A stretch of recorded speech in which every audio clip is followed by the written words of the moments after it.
All right, we are now live. Good evening. Good evening, and welcome to this month's installment of the Combat Anti-Semitism Movement Partner Webinar Series. My name is Nelson France, and I'm joining you live from the Washington, D.C. region. I'm pleased to be joined by Dr. David Adler, President of the Australian Jewish Association, also known as AJA, one of our movement's most vital partners. Dr. David Adler, President of the Australian Jewish Association, is a medical graduate of the University of New South Wales, where he also received the Medical Faculty Prize for General Proficiency and Leadership. He is formerly the Deputy Medical Secretary of the Australian Medical Association, a role which provided his training ground in policy and advocacy. He has been responsible for significant features of health policy at both state and federal levels. David is an active member of Sydney's Orthodox Jewish community and participates in Torah-related learning regularly.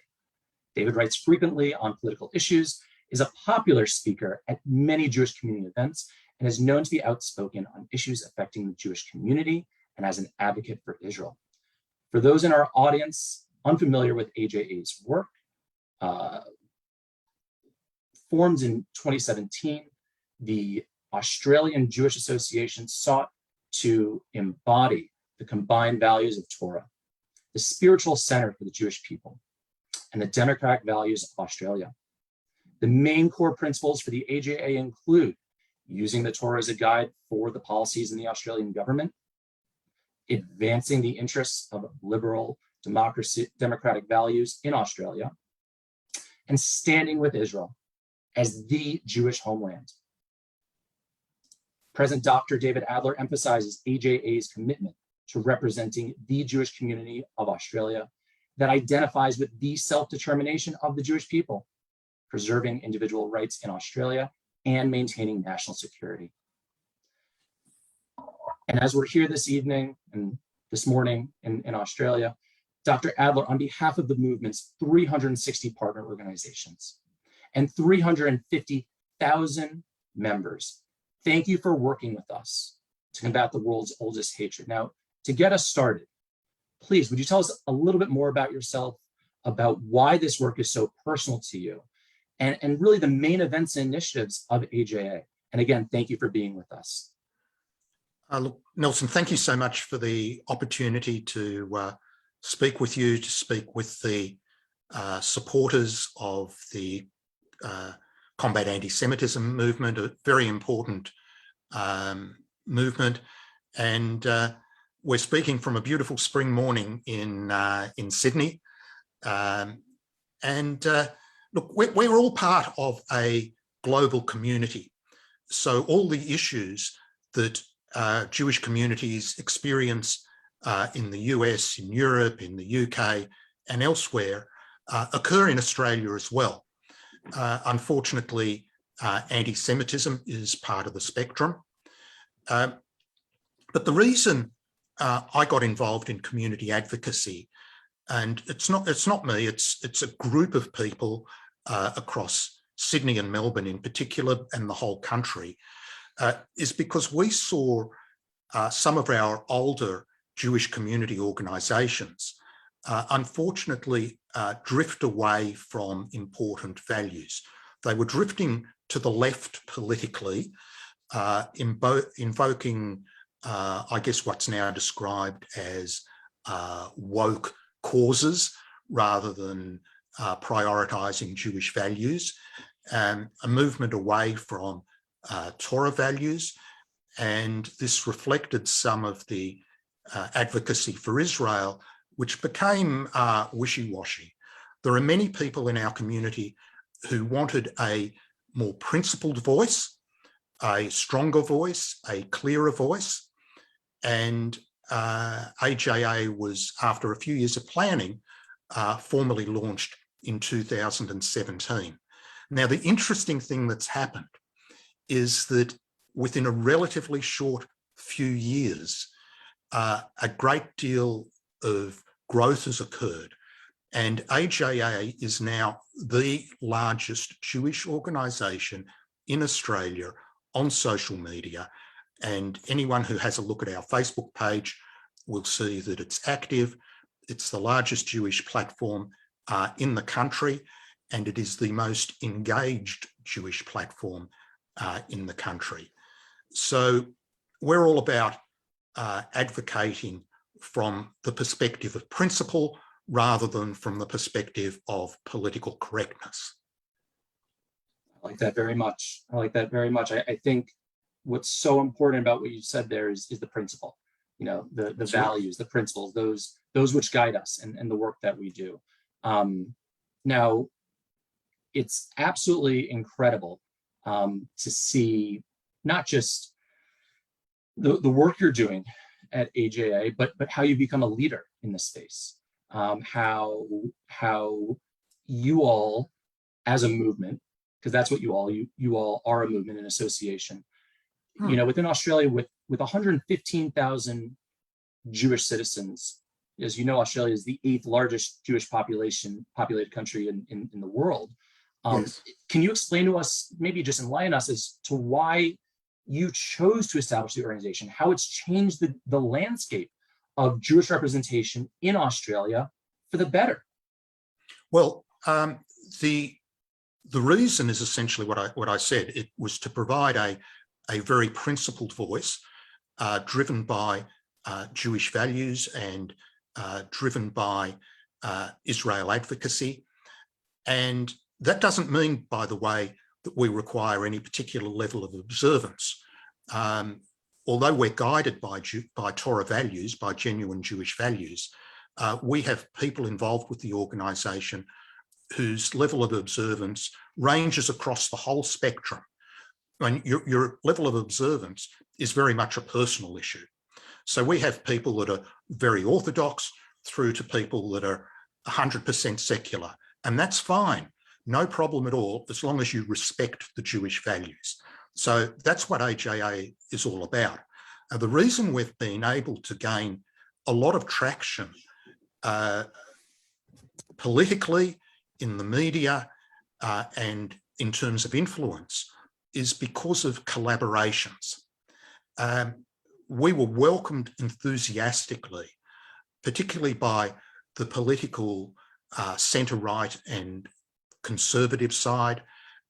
We have good relationships with many senators and members of parliament, some of the leading think tanks and evangelistic Christian organisations. We interact with a lot. We have some very good partnerships with media, such as Sky News Australia and The Spectator magazine. And you can't do these things alone. As you mentioned in the introduction, I was formerly second in charge of the Australian Medical Association. And that was some years ago, at a time when it was a very good professional body. And I learned a little about policy and advocacy from my time in the AMA, and I've been able to translate that now for our community. So the whole raison d'etre of AJA is to be principled in its advocacy, in its support of Israel, and to build important collaborations with a whole range of organisations. And that's one of the reasons why we embrace the opportunity to get involved with combat anti-Semitism, because clearly that's an important part of what we do. We so appreciate your partnership. We know that our interfaith, nonpartisan coalition that we've built up here in the last couple of years, it's because of partners like you. It's because of the work that you're doing in Australia and our partners around the world are doing to just make it a little bit better for people, to help improve society. So given this incredible work, you know, the Combat Anti-Semitism movement has been working with AJA now for a little bit of time. And we've seen a serious spike, a very serious spike in anti-Semitism in Australia, particularly the recent news out of New South Wales.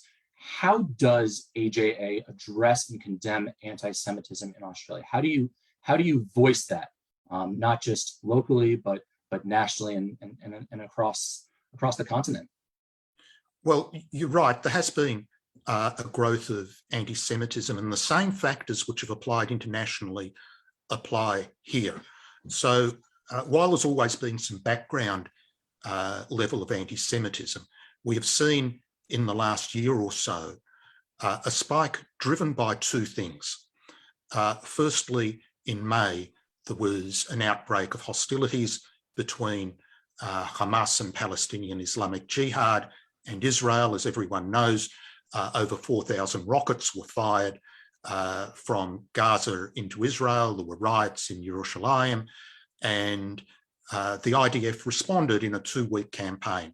Whenever there is a conflict involving Israel defending itself, those detractors, even in communities that have no involvement in the conflict at all,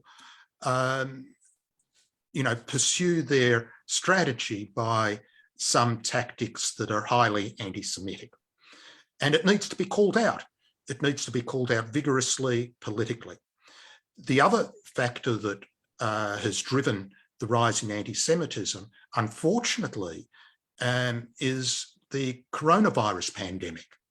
And we have seen a number of specific examples, signs, graffiti, a lot of activity on social media, where these various conspiracy theories are promulgated, accusing Jews of spreading the virus, of engineering it, of profiteering from the vaccine. Whatever you can think of, it's there in the mix. Right. So we call it out.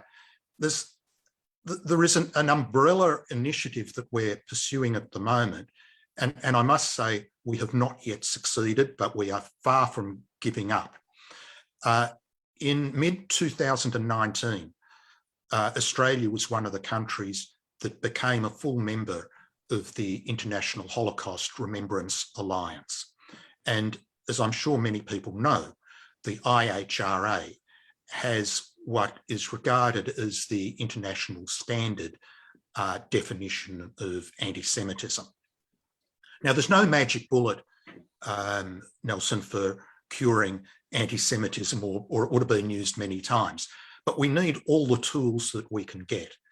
Australia, frankly, to our shame, has not yet formally adopted the IHRA definition of anti-Semitism. I have personally met with over 20 members of parliament and senators to advocate the adoption of the IHRA definition of anti-Semitism. It's not yet been done. We do have some political support. We are building more. And we hope that in the near future, Australia will come on board, because it is a useful tool. It's a useful tool when anti-Semitism arises in the media, and particularly in educational institutions. Like everywhere else, we have a bit of a problem on our university campuses with anti-Semitism. So there's some of the things we're doing.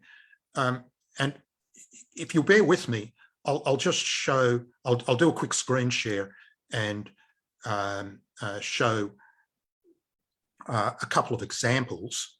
Please, and as you're pulling those up, David, I'll just quickly add what you mentioned as far as detractors and the pandemic and conspiracy theories is very real.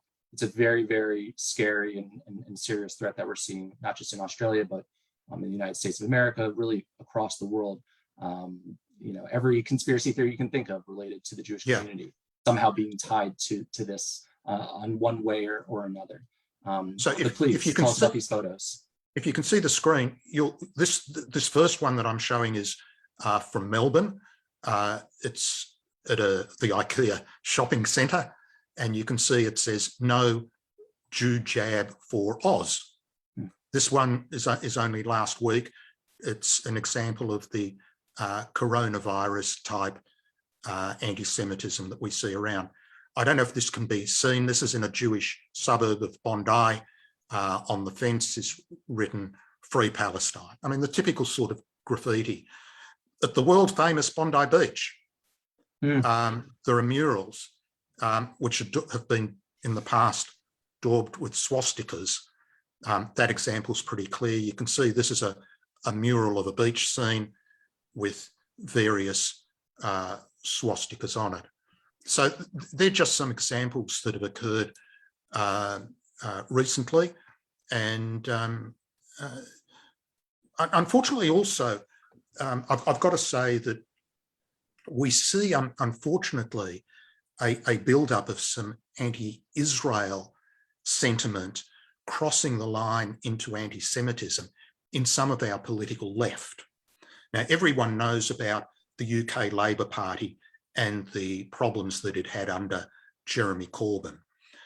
We also have a political left which have got not quite to that point, but a little bit headed in that direction. The Labor Party of Australia in late March this year amended its policy platform to recognise a state of Palestine. This is the alternative government. And it was the only foreign policy issue considered at the Labor conference. Now, a couple of moderate people in Labor, and we do have some good friends in the Labor Party, wanted to condition it. And they drafted a range of conditions that in order to recognise a state of Palestine, they need to first recognise Israel, they need to stop paying terrorists, disavow violence, you know, these sort of conditions that you would expect of any normal state. And the people who wanted to propose those amendments were gagged. So currently in Australia, the Australian Labor Party has within its platform unconditionally the recognition of a state of Palestine. So this is getting towards the Corbynisation, if you like, of Labor in Australia. So we call it out politically, and I'll show you again, if I may. And David, if I may, just as I'm hearing you talk about this, it reminds me of a Daniel Patrick Moynihan, a U.S. senator here in the United States, who famously said, "People are entitled to their own set of opinions, not their own set of facts." And I think it's important, regardless of the challenges that you face, that you confront them. You confront them head on, and you listen to what is being said, and you proactively share what you know to be the truth. Nelson, so this is an example of a collaboration. As I mentioned, we have a good relationship with the Spectator Australia magazine. It's arguably Australia's best political magazine. And on a couple of occasions, the work we have been doing has been featured as the cover story. So when the Labor Party decided to recognise a state of Palestine, now you probably can't read the text here, but you can see some figures on one building. These are famous Australian Labor figures. Their shadow foreign minister, their leader, and a former foreign minister. And it says, "We're shouting our support for Palestine from the rooftops." And on the other building are a couple of Hamas-looking guys throwing a homosexual off the building. So are we. This is making the point very powerfully that in order for a left-wing organisation to unconditionally embrace the terrorists who currently control some of the areas in Eretz Israel, you have to essentially abandon your human rights principles. And another example, and this will be my last one, of the Spectator magazine, is when we're calling out terrorism, and particularly the financial incentives for terrorism. Here's a cover page called Aussie Tax Slayers. Is our foreign aid funding terror? And it shows obviously a Jewish guy, a kippah with a Magen David lying in a pool of blood. And this is an Australian $100 note stabbed into his back. This was part of our campaign to stop Australian money going to terrorism. And this is probably our largest signature achievement to date. We succeeded in getting the Australian government to modify its foreign aid policy and stop giving cash to the Palestinian Authority, because as we know, some of their money is used for what is called the Pay for Slay program, which pays terrorists that kill Jews. A lot of the anti-Semitism worldwide is now inspired out of what's happening around Israel. Absolutely. And, absolutely. The anti-Zionism is certainly spilling into blatant anti-Semitism. We're seeing that. Indeed. We're seeing that really all over. And thank you for sharing those images. To our audience who's watching this from all over, from Australia, from the United States, from Europe, many are aware of the challenges that Australia faces and the issues that you're going through as a Jewish community, but to see it like that, I think adds a layer to it, a depth, if you will. I have a few questions here, though, that I do want to get to make sure that our audience is understanding the full spectrum of the work that you're doing at AJA. So with everything that you're proud of, and I know you mentioned before that Australia is a member state of IHRA, but not yet adopted. With 2022 on the horizon, what are you most looking forward to as an organization? What if there was an initiative, if there was a policy or a collaboration or an event or something that you're really looking forward to coming up here? What is that? What would you want to share with the world? Well, you actually, in asking that question, you nailed one of our priorities, which is to push very hard for Australia to adopt the IHRA definition of anti-Semitism. And also another tool that we would like to pursue, we have tried, we've made a little progress, but not enough, is Australia does not yet have anti-Bds legislation. As you know, more than half the US states do, and we have seen in the spectacular example of Unilever's Ben & Jerry invoking a boycott of Judea-Samaria. It just so happens that next week we will be speaking to Professor Eugene Kontonovich, who drafted the anti-BDS legislation, because we want to pursue that here. Australia has a federal election next year, and while foreign policy is not going to be a number one or number two issue, undoubtedly economic factors and the pandemic are going to feature large in the campaigning. Perhaps as a third level issue, we will be raising the problem of the Labor platform without conditions proposing a recognition of the state of Palestine. We think that encourages terrorism. And although the average Australian, doesn't understand Middle East politics, I mean, very few people can claim to understand Middle East politics.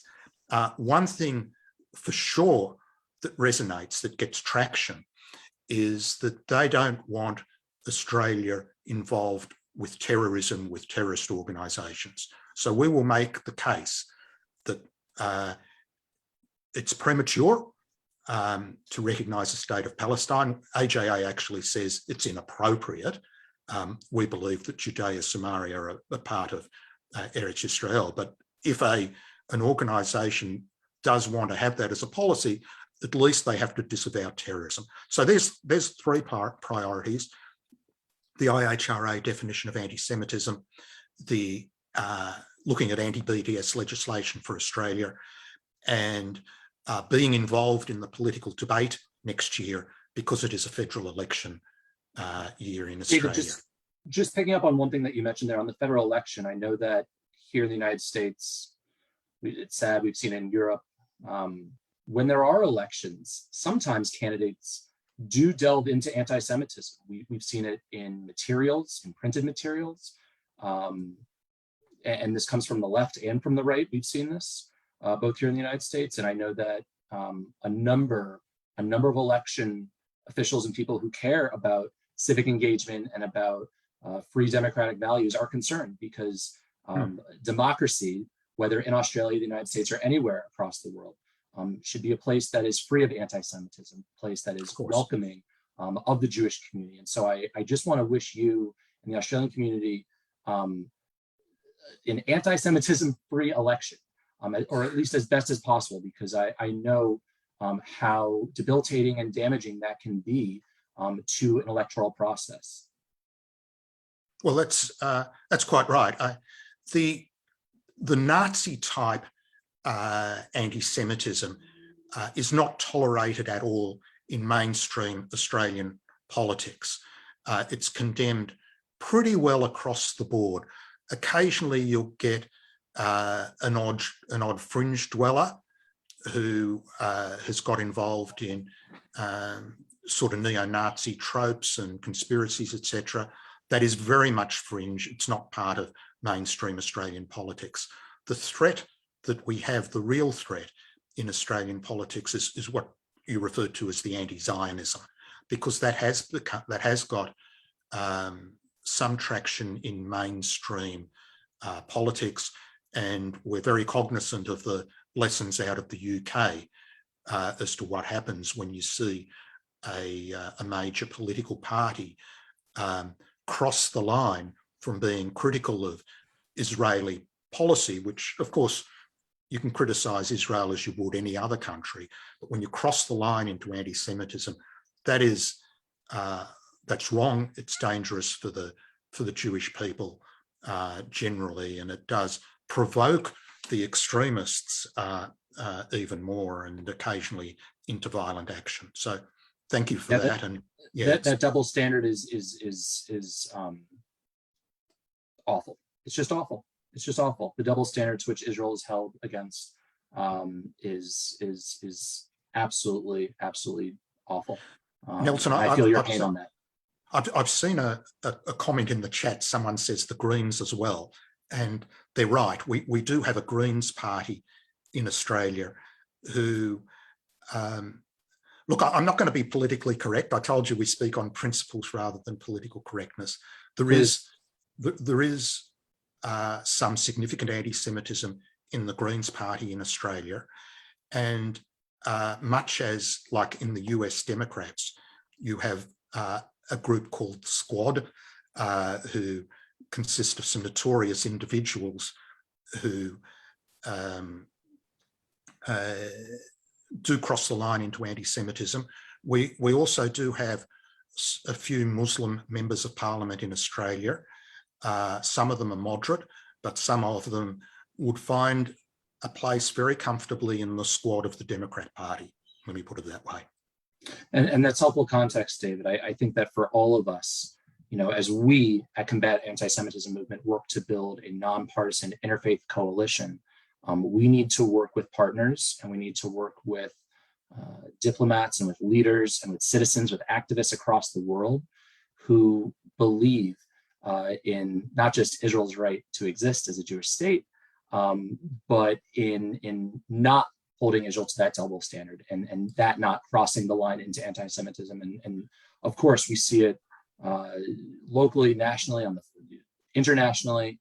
And what you mentioned specifically, though, I want to get to one piece here, because I think it's important for our audience to know where there's hope and what it is that we're working towards. Collectively, you all at AJA and your members across the continent of Australia, that again, Australia being a member state of the IHRA, but not yet adopted. And I think that for all of us, we need goals to work towards, as not just as a Jewish community, but as those of us on the front lines of combating hate, those of us working to end the world's oldest hatred. We must look forward, understanding our history, our past, how we got to this point in time, but knowing that we have so much to look forward to, we just need to communicate and work together and help to end this evil. Yep, there's another objective that's a bit related to that, which I should mention for completeness. Australia does not fully recognise Hamas and Hezbollah as terrorist organisations. It recognises part of them. Both those organisations have in effect a political wing and a military wing. Well, Australia has recognised their military wings as terrorists, but not so much their political wings. They're not officially prescribed as terrorists. Now, we're not alone. Most of the credible Jewish organisations and others, including some of our senior security bureaucrats, are now saying that that artificial definition distinction needs to go, and Australia should fully prescribe as terrorists Hamas, and we believe Hezbollah as well. So that is work in progress.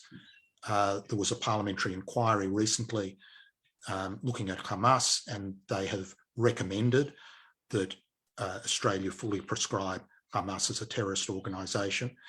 And I'll add one little twist, because we are, I think, the first, certainly in Australia, and you can tell me whether you've heard this done elsewhere.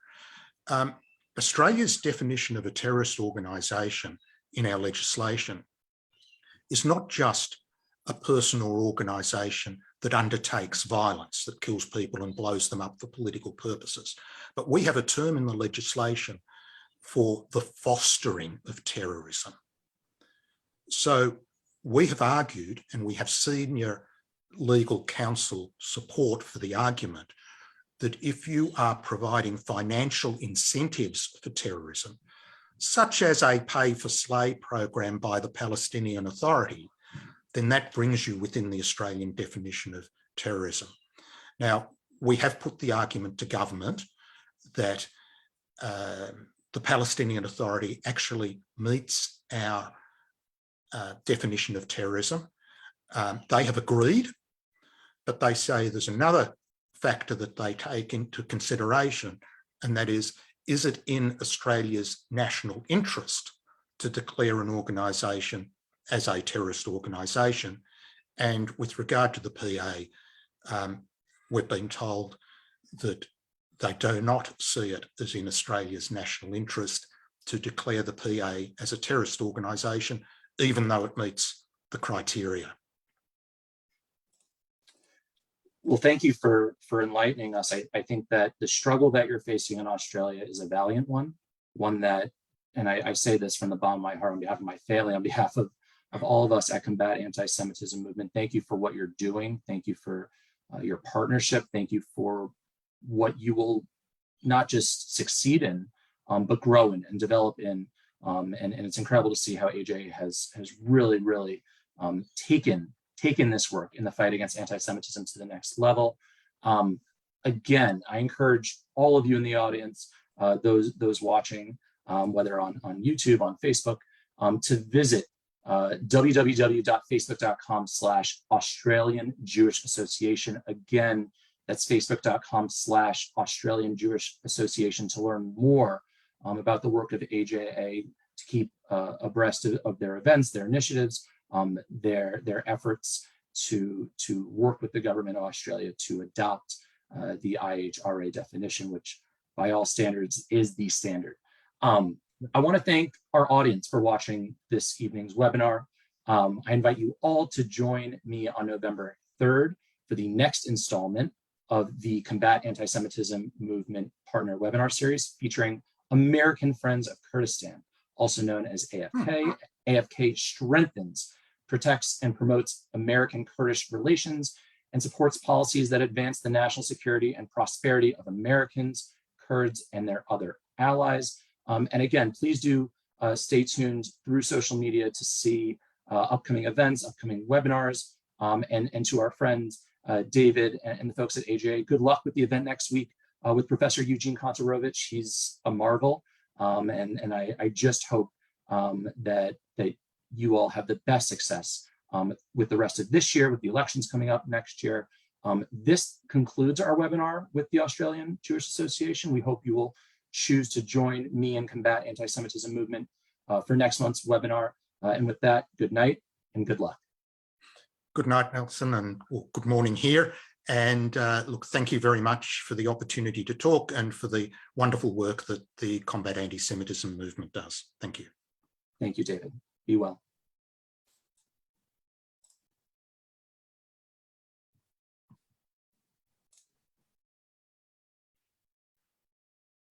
Okay, all good.